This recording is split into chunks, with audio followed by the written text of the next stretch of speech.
But I mean, this is just another, just to go off topic, another kind of interesting point is developing talent in the WWE. I mean, we've been talking about ECW a little bit, and that is definitely their proving grounds where they put people that, you know, from Florida Championship Wrestling and free agents they signed from TNA or you know, Ring of Honor, other companies like that, and really try to elevate them to a new level. And a lot of people are saying that's the issue in pro wrestling right now. A lot of wrestlers as well as fans are saying they're not developing these new stars. They have these guys like Jack Swagger, like The Miz, like John Morrison. It seems like they might be doing something wrong in ECW with, again, like we said, Christian being the champion.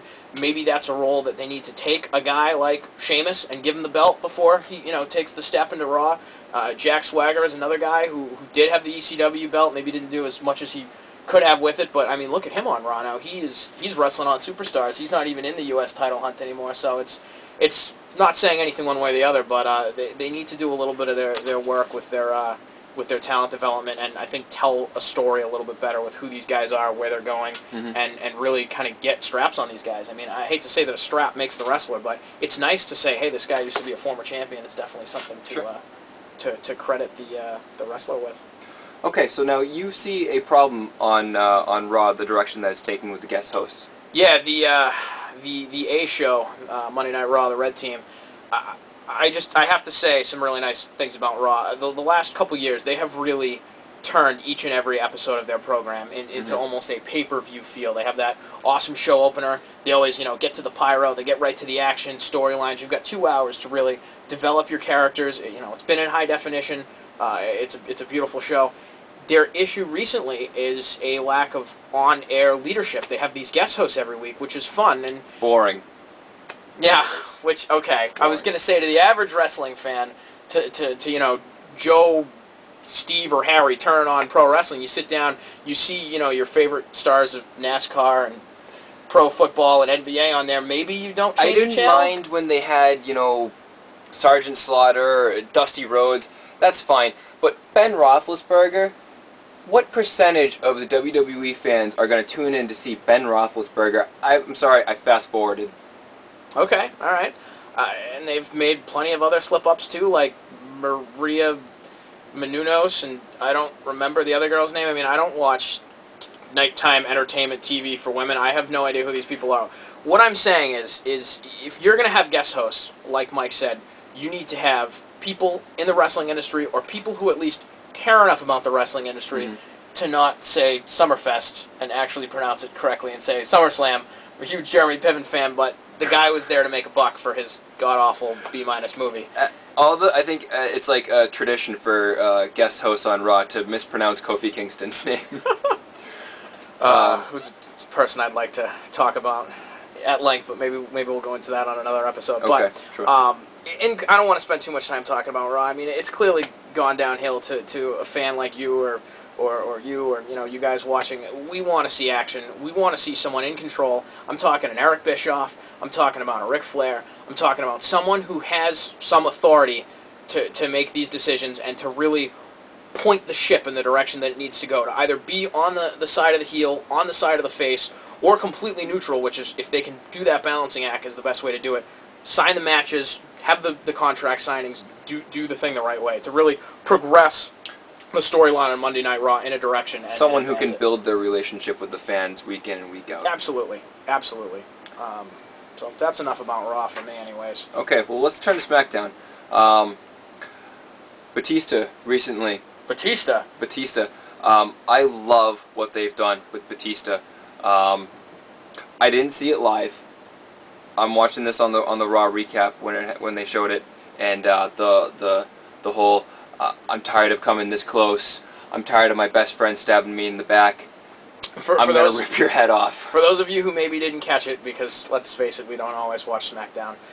Not the most entertaining program right now in the world. But what happened was in a big match that involved Rey Mysterio and Batista at the pay-per-view, because it didn't actually happen on SmackDown. Right. It happened at the pay-per-view. They then recapped it on Raw and SmackDown. Batista turned on longtime friend Rey Mysterio. This is a heel turn I didn't really see coming. I definitely like Batista as a heel better. I think he's worn out as a face, but basically what happened was Rey Mysterio threw Batista off of the person he was going for a pinfall on and tried to get the pin himself. Undertaker, and apparently something just snapped in Batista's head. And but really, this is great for SmackDown because they needed this big time. Oh, absolutely. The Undertaker is a huge superstar, and there's very few people who can match up well with him because you need size, strength, speed. You need to be that high-rated superstar who can go in, and Batista is definitely that, and there's just no way that Rey Mysterio stands a chance against Batista, and that'll be a great launching point for Batista to begin his campaign for the World Heavyweight title. Yeah, SmackDown recently is in dire need of heels. I mean, they have Chris Jericho, but he's really more of a Raw superstar at this point, tied up in the tag team title picture. We know he's going to eventually end up facing the Big Show or maybe DX as a tag team with Big Show at some point, but he is not focused on The Undertaker and Undertaker's World Championship right now. They have actually inserted Chris Jericho into that match. It's the triple threat match between Undertaker, Chris Jericho, and the Big Show for the championship, but I think it's pretty safe to say that Undertaker is going to retain the belt and then probably eventually go on to feud with Batista when that stuff sort of pans out. Okay. So we're going to play a game called Oddmaker. It's a direct rip-off of ESPN, but a good idea is a good idea, so we're going to go with it. I'm going to list a potential future occurrence, and we're going to talk about the odds of whether we feel it's going to pan out. Let's get started. Kofi Kingston gets a clean pinfall victory against Randy Orton. I'm going to say there's probably a 90 to 95% chance of that happening. I mean, even if it's on a Superstars or on Monday Night Raw, I mean, they've done the work to elevate this kid to a point where he's really himself now. He's dropped the Jamaican accent. Yep, that's important. Destroyed Randy Orton's car. He's a local boy, too. He's from Cambridge, so of course we're looking out for him.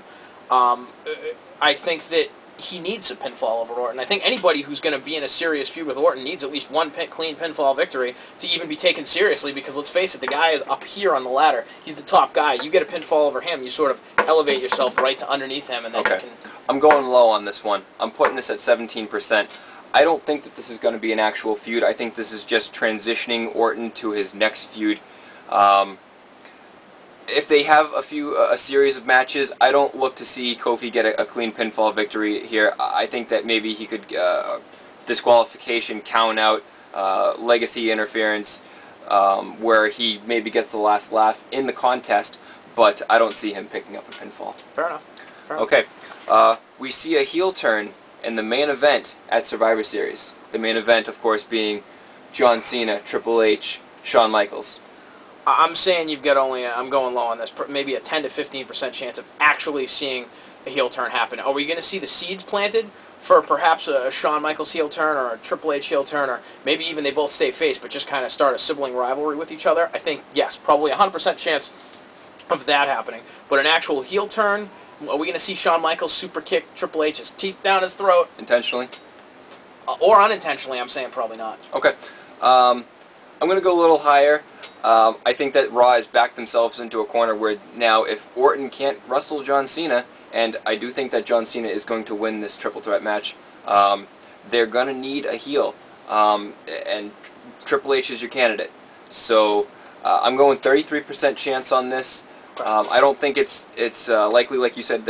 I think they're going to plant the seeds. I think this will be the end of DX as we know it. Okay, fair enough. Okay, the odds that Legacy breaks up before WrestleMania. 100% chance that Legacy is going to break up. But let me put it this way.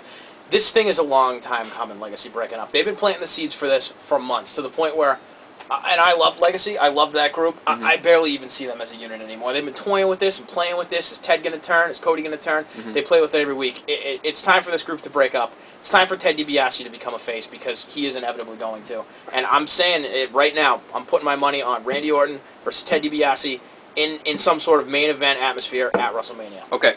I agree with you. I'm going to go 90% just because I think that the official breakup might happen at WrestleMania. I don't want to rule that out, so I'm going 90%. Fair enough.